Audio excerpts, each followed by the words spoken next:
When talking about economic superpowers, Indonesia is a name you'd rarely hear. The country not only defied all odds to become the largest economy in Southeast Asia, but it's also one of the future hubs for EV manufacturing.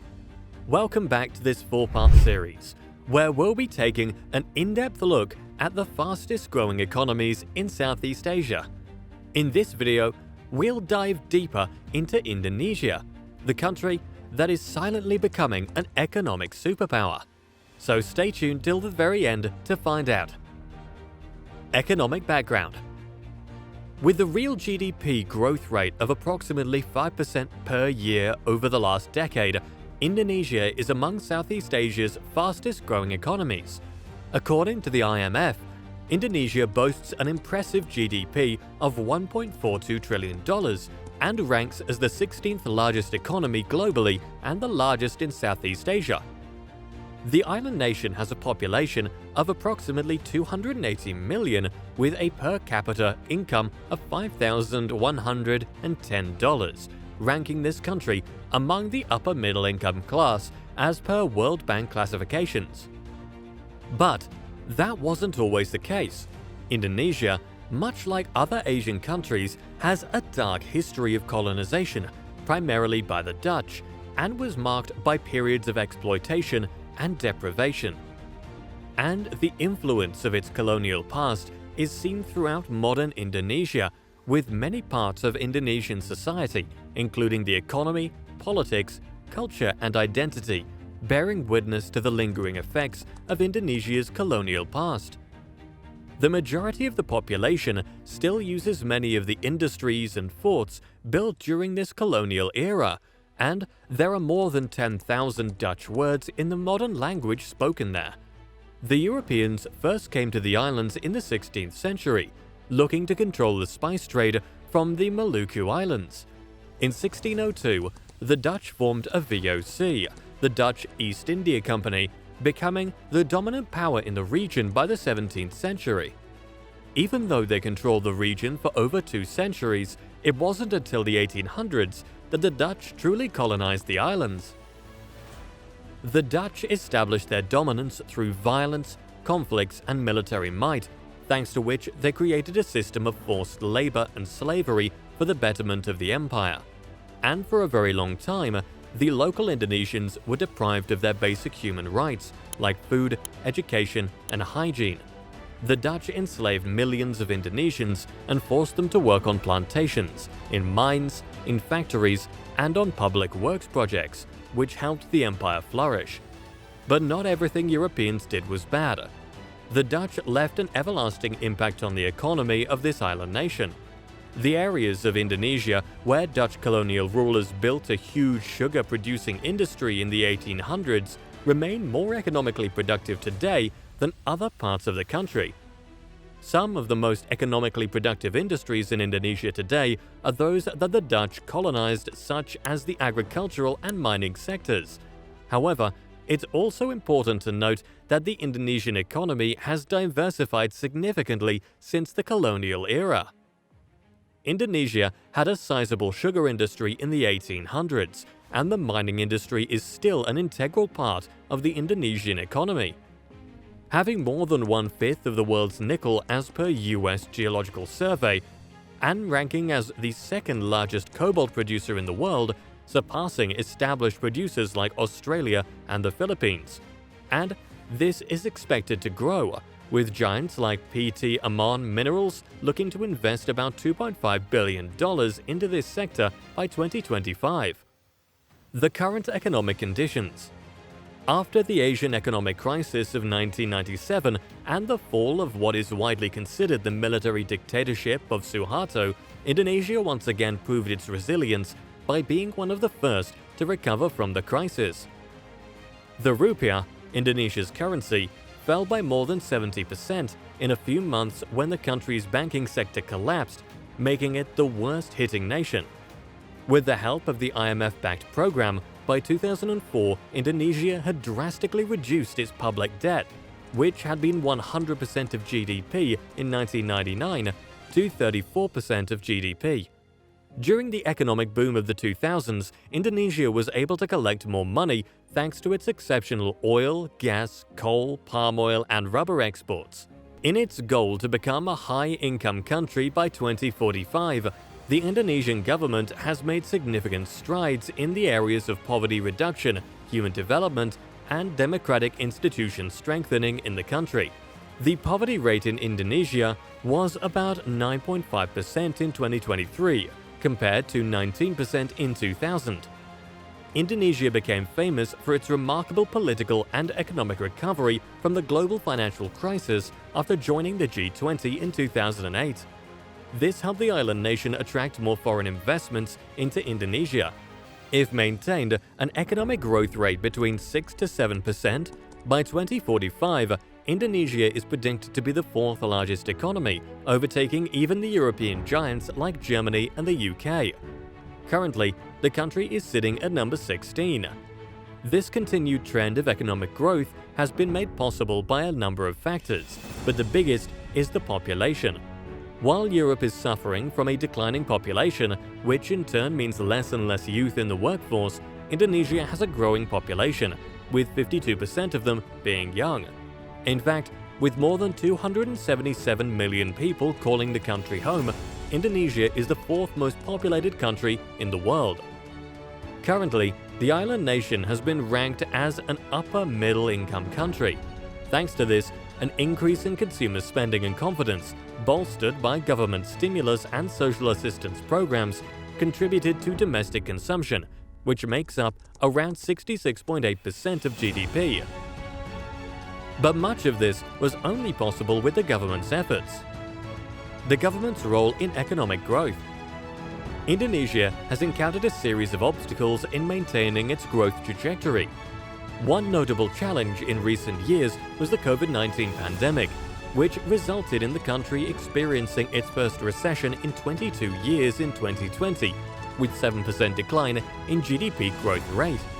But luckily for the Indonesian people, the government was able to handle this dire situation very effectively. The government swiftly implemented a substantial fiscal stimulus package, amounting to approximately 6% of GDP. Additionally, the central bank took proactive measures by reducing interest rates and offering liquidity support. In 2021, the economy made a remarkable recovery, experiencing a growth rate of 3.7%, and experts predict it will grow better from here with an even more impressive growth rate of 5.3% in 2024 as investments pick up steam. This positive trajectory can be attributed to the successful vaccination program, the gradual easing of lockdown measures, and the rebound of global demand. The government also took measures with public infrastructure spending, foreign direct investment, and digital transformation, which were the primary drivers of investment activity, which rebounded from the pandemic-induced recession. The export performance, which took advantage of the rise in prices and volumes of Indonesia's primary commodities like coal, palm oil, rubber, and nickel, improved both the trade balance and the current account. As the nation is working to recover from the pandemic and achieve its development objectives, 2024 is shaping up to be another strong year for Indonesia's GDP growth rate. Both the World Bank and the International Monetary Fund have set their growth rates for 2024 at 5.3% and 5.4% respectively. This remarkable growth has also helped Indonesia attract more and more foreign investment. Foreign direct investment. In recent years, FDI in Indonesia has grown from 1.8% in 2010 to 2.5% in 2022, and that has much to do with the Indonesian government's attempts to attract investment.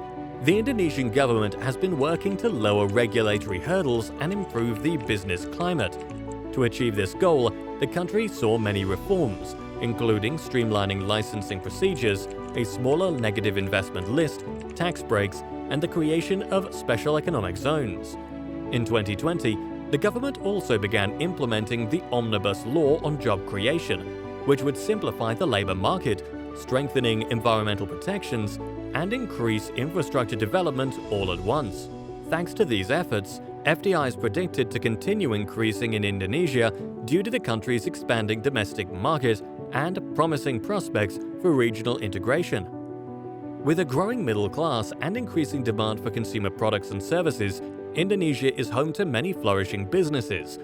Not only that, but by joining forces with other ASEAN members, Indonesia opens up a massive and ever-changing market of more than 650 million people. To ease investment and trade flows, Indonesia has inked multiple free trade agreements with regions and countries like the EU, China, Japan, and Australia. According to the Indonesian Business Coordinating Board, Indonesia received $43 billion in foreign investment in 2022, the highest in the country's history and an increase of 44% from 2021. Foreign investment in Indonesia in 2022 was dominated by the metal mining and mining sectors, which saw more than $16 billion in FDI combined. These sectors also represent Indonesia's efforts to cultivate value-added industries and its comparative advantage in natural resources. The supply of energy, gas and water, transportation and warehousing, food and beverage, and other related industries also draw foreign direct investment to Indonesia. The push for green energy. Most advanced economies, like the USA and other European states, have relied heavily on rapid industrialization to achieve this feat, which also means heavily emitting carbon. These days, emissions of carbon have become a big problem, which can even lead to sanctions on developing economies. Keeping this in mind, Indonesia is already pushing towards green energy. As of 2021, Indonesia was the 9th largest carbon-emitting nation, but that could all change really soon, as the country is looking to introduce more and more EVs on its roads. Imports of four-wheeled electric vehicles in an incomplete state would be subject to a 0% tariff, according to the country's Ministry of Finance. The government has stated that the incentive is valid for electric vehicles powered by batteries, including semi-trailer road tractors and vehicles capable of transporting 10 or more passengers. Thanks to this incentive, investment in Indonesia's electric vehicle industry is predicted to rise drastically, which would lower production costs. But Indonesia offers an even better opportunity for EV combinations thanks to some specific natural resources. Currently, the country is rich in nickel and cobalt production, both of which are essential resources used to power EVs. Thanks to this, automobiles will be cheaper for residents because the industry is compelled to employ local spare parts and resources, and Indonesia could shape itself as a serious competitor in EV manufacturing in the coming years. This seems like an achievable goal, as the government is already looking to achieve a 29% reduction in gas emissions by 2030 and zero carbon emissions by 2060. Indonesian President Joko Widodo announced the country's goal of having over 2 million EVs on the road by 2025. He also mentioned that by 2030, the Southeast Asian nation hopes to be able to join the EV export market.